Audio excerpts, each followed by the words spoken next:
नमस्कार, मेरा नाम प्राध्यापक PS कांबले, असिस्टेंट प्रोफेसर दूर शिक्षा केंद्र शिवाजी विश्वविद्यालय कोल्हापुर।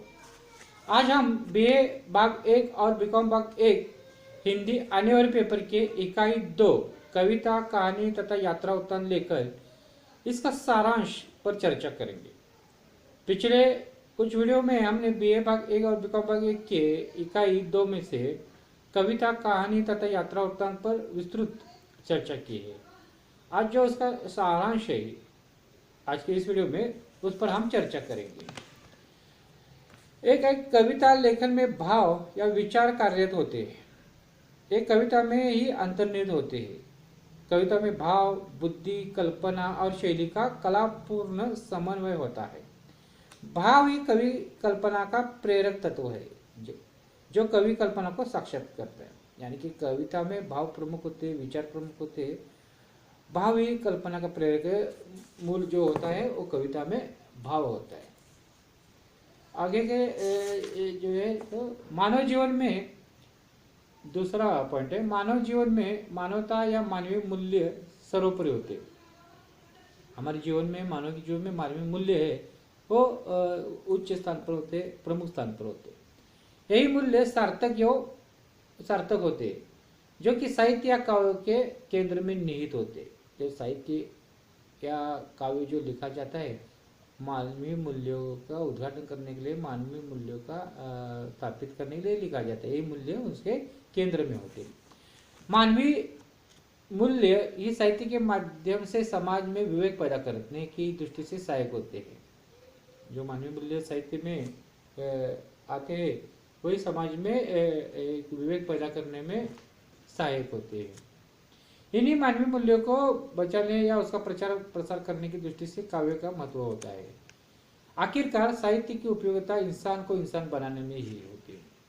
यानी कि मानवीय मूल्य जो सर्वोपरि साहित्य में होते हैं और साहित्य के माध्यम से ही उसका प्रचार और प्रसार होता है। तीसरा पॉइंट है, कहानी संक्षिप्त आकार का ऐसा आख्यान है जो पाठकों पर भावपूर्ण प्रभाव डाल सके। यह मानव जीवन की किसी एक पक्ष, प्रसंग या घटना का संवेदनात्मक चित्रण है।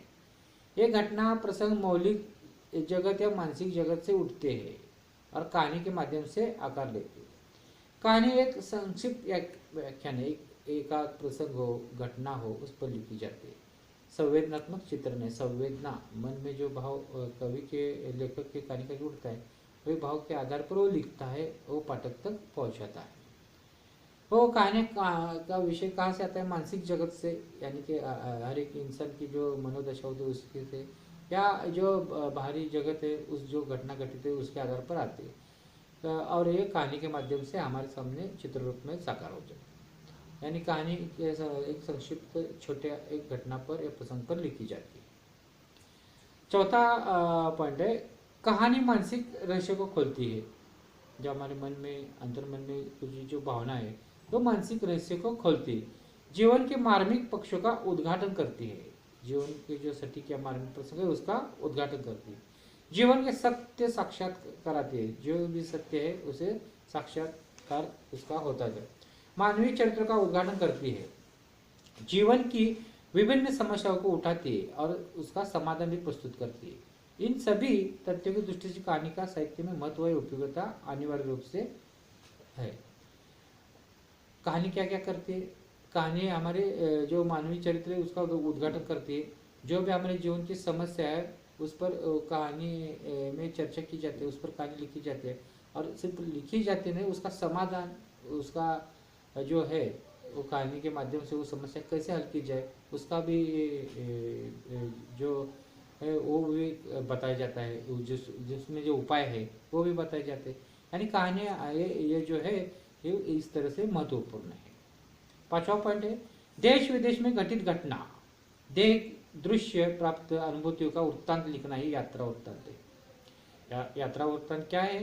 तो देश विदेश की जो घटना है, दृश्य है, उसका वृत्तांत देना ही यात्रा वृत्तांत है। इसमें कल्पना के बजाय यथार्थ को स्थान दिया जाता है। यात्रा वृत्तांत में कल्पना नहीं होती, यथार्थ जो है, जो घटित हुआ है, सत्य है, उसको ही स्थान दिया जाता है। सौंदर्य बोध की तलाश में मनुष्य उत्साह भाव से प्रेरित होकर जब यात्रा करता है तब उसका मुक्त भाव से रेखांकन होता है। कुछ न कुछ सौंदर्य दृष्टि से, कुछ पाने के लिए, ज्ञान की जिज्ञासा के लिए, ज्ञान पाने के लिए मनुष्य यात्रा करता है। यात्रा वृत्तांतकार यात्रा के स्थानों से ग्रहण किए गए प्रेम, सौंदर्य, भाषा, यादें, जीवन के खट्टे मीठे अनुभव अपने रचना में प्रस्तुत करता है, जो यात्रा साहित्य नाम से ही जाने जाते हैं। यानी घूमकर देश विदेश अन्य तीर्थ स्थलों पर जाकर उस जगह के जो दृश्य है, प्रकृति सौंदर्य, उसका जो वृत्तांत लेखन किया जाता है उसे यात्रा वृत्तांत कहते हैं। 6 नंबर का पॉइंट है, यात्रा साहित्य मनुष्य की मानवता को फलने फूलने का अवसर जरूर देती है। धर्म एवं संस्कृति प्रचार प्रसारक ऋषि मुनि, साधु संत, आचार्य ने भी यात्रा की है। आचार्य साधु ने यात्रा क्यों की थी? क्यों? उनके धर्म प्रसार के लिए और संस्कृति के संवाद रहे। आखिरकार यात्रा साहित्य में पाठक एक दूसरे की संस्कृति से परिचित हो जाते हैं। यात्रा साहित्य से जो लाभ होता है वो एक दूसरे के जो संस्कृति है उससे हम परिचित होते हैं। इतना ही नहीं, वे प्रकृति का मनोहर चित्र पढ़कर चेतना में आनंददायी बन जाते हैं। यानी कि जो हर एक की जो भौगोलिक सौंदर्य है वो देखने को भी यात्रा साहित्य से हमें मिलता है। यात्रा के बाद अपने समृद्ध अनुभव लेखक के माध्यम से शब्द कर लेखक दूसरों को बांटता है, दूसरों की जिज्ञासा या कौतूहल को संतुष्ट कर देता है। जब ये अनुभव यात्रा वृत्तांत का आकार लेते हैं तब वे दूसरे यात्री के लिए दिशा दर्शक बन जाते हैं। जब यात्रा वृत्तांत लिखने वाले लेखक सब ये देख कर लिखता है तो जो दूसरा यात्री जब यात्रा करना चाहता है उसे दिशा दर्शक यानी गाइड, मार्गदर्शन बन जाते हैं। वहाँ की जो परिस्थिति है, प्रकृति है, वातावरण है, या कहाँ से कहाँ जाना है, इस तरह का मार्गदर्शन अन्य यात्री जो जाना चाहते हैं यात्रा वृत्तांत के आधार पर मार्गदर्शन मिलता है। 8वां पॉइंट है, साहित्य ही समाज को सत्य, शिव और सुंदर से युक्त सुसंस्कृत बनाने में प्रेरणा देता है। साहित्य के माध्यम से समाज सुसंस्कृत बनता है। प्रेरणा की दृष्टि से या प्रबल आवेग पैदा करने की दृष्टि से समाज और काव्य अर्थात साहित्य का संबंध है। प्रेरणा और दृष्टि प्रबल करने के लिए साहित्य का संबंध महत्वपूर्ण है। कोई भी कवि अपने सामाजिक दायित्व से मुंह मोड़ नहीं सकता, इसलिए समाज के अच्छे और बुरे पहलू जो कवि ने अनुभव किए हैं वही कविता का विषय बन जाते हैं। जब तक कविता का सामाजिकरण और सादरीकरण नहीं होता तब तक कविता का मूल उद्देश्य सफल नहीं होता। यानी कि कवि साहित्यिक का समाज में जो घटनाएं घटती, भली हो बुरी हो, अच्छी बुरी हो, उसका असर उस पर पड़ता है।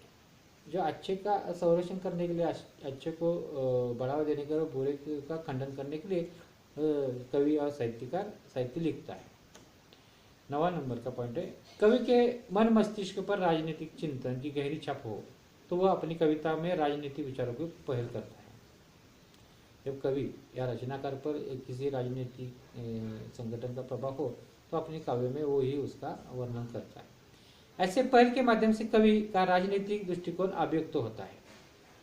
इस तरह से उनका राजनीतिक जो दृष्टिकोण है वो दिखाई देता है, जो तत्कालीन समाज में राजनीतिक विचारधारा को पिरोने का कार्य करता है। यानी कि उस वक्त जो उनकी राजनीतिक विचारधारा है वो पिरोने के समाज में वो प्रसार करने में सहायक होती है। ऐसे विचार ही समाज में राजनीतिक तत्व को पलट देते हैं। जब कवि या कोई कहानीकार राजनीतिक विचारों के प्रभाव से कोई साहित्य रचना करता है तो जो साहित्य है समाज में राजनीतिक तत्व पलट देते हैं, सत्ता को उथल पुथल कर देते हैं। यानी इतनी शक्ति साहित्यकार के साहित्य, कविता, कहानी में होती है। 10 नंबर का पॉइंट है, कविता के सांस्कृतिक पक्ष में व्यक्त का रहन सहन, खान पान, रीति रिवाज, वेशभूषा, उत्सव, पर्व, त्योहार आदि की कथा व्यथा को रेखांकित किया जाता है। कविता के सांस्कृतिक पक्ष में क्या क्या आते हैं? रहन सहन आते हैं, रीति रिवाज आते हैं, वेशभूषा आते हैं, उत्सव आते हैं, पर्व आते हैं, त्योहार आते हैं। कविता की तत्कालीन देश काल की संस्कृति की परिचय होती है। कविता की संस्कृति में हर समाज की जीवन पद्धति, रीति रिवाज, रहन सहन, खान पान, आचार विचार, नए आविष्कार शामिल होते हैं, जिससे मनुष्य अमानवीय से मानवीय बन जाता है, असभ्य से सभ्य बन जाता है। यही संस्कृति विचारक कविता प्रसारित व प्रसारित करती है। यानी संस्कृति के विचार कविता और साहित्य के माध्यम से होते हैं। वहाँ के रहन सहन, खान पान या जो भी आचार विचार है उसका प्रसार होता है। यानी कि मनुष्य उससे अमानवीय से मानव बन जाता है असभ्य से सभ्य बन जाता है। 11 नंबर का पॉइंट है, आज की युवा पीढ़ी पुराने मूल्यों को त्याग कर नए जीवन मूल्यों का सृजन कर रही है। इसी वजह से परिवार समाज धीरे धीरे कटता जा रहा है। मानवीय मूल्यों को त्याग कर स्वार्थ, लोभ, ईर्ष्या, मोह, माया का वरण हो रहा है। वर्तमान कहानी में सामाजिक नैतिक मापदंडों को एवं मूल्यों को बदलते स्वरूप की स्पष्ट झलक दिखाई देती है। इन्हीं मूल्यों को बचाना सामाजिक कहानीकार को हमें बहुत बड़ी चुनौती है। सामाजिक बंधनों, सामाजिक शिष्टाचार के नियमों का पालन कर सामाजिक कहानीकार इसी चुनौती का सामना कर सकता है।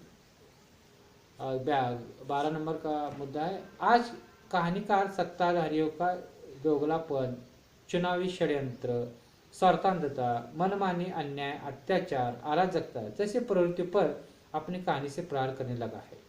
रचनाकार इन सारी प्रवृत्तियों को अनुभव कर रहा है, जिससे उसकी संवेदना जाग उठती है और मनमानी व्यवहार करने वाले इस सत्ताधारियों पर अंकुश रखने के लिए इन्हीं कहानीकारों ने कलम उठने लगे हैं।